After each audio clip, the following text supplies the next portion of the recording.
In my last video, I asked you to submit questions regarding NATO's policies and strategy towards China. Thank you so much for your contributions. I'll now try to answer a couple of these questions that you've offered. The first, what is China's ambitions towards Taiwan? The People's Republic of China aims to achieve what its leaders refer to as the great rejuvenation of the Chinese nation. A key part of this is unifying Taiwan with the mainland. The People's Republic of China claims to seek to achieve this unification peacefully, but its leaders have refused to renounce the use of force. We see intensifying political, diplomatic, and economic pressure against Taiwan, as well as increasingly coercive People's Liberation Army activity in and around the Taiwan Strait. From the U.S. perspective, our policy has been consistent for decades. The United States maintains our One China policy. We oppose unilateral changes by either side to the status quo. We do not support Taiwan independence, and we expect cross-strait differences to be resolved peacefully. The United States will also continue to help Taiwan to maintain a sufficient self-defense capability, and we ourselves will maintain the capacity to resist any resort to force or other forms of coercion that would jeopardize the security or the economic or social systems of the people of Taiwan. Another of your questions was, how do you counter Chinese influence in the Indo-Pacific region? Our strategy for the Indo-Pacific seeks to achieve a vision of a region that is free and open, secure, prosperous, and resilient. We do this by upholding the key principles that underpin the rules-based international order.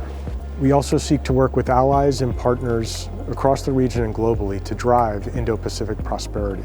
We're also looking to close the infrastructure gap, including in the area of telecommunications.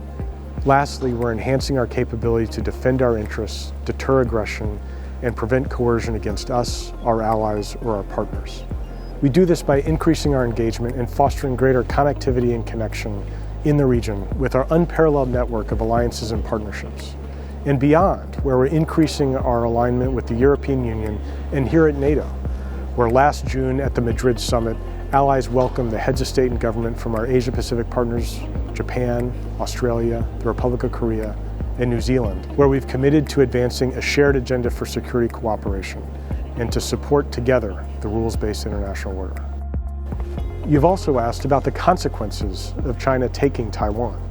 The consequences of any conflict over Taiwan would be difficult to forecast, and in many ways it depends on the scenario. What I can say is that conflict in the Taiwan Strait would have far-reaching economic consequences. The Taiwan Strait is one of the busiest straits in the world. War, whether by blockade or invasion, would imperil these critical shipping lanes, impeding freedom of navigation and overflight, disrupting trade, breaking supply chains, and driving up the costs of resources and goods globally.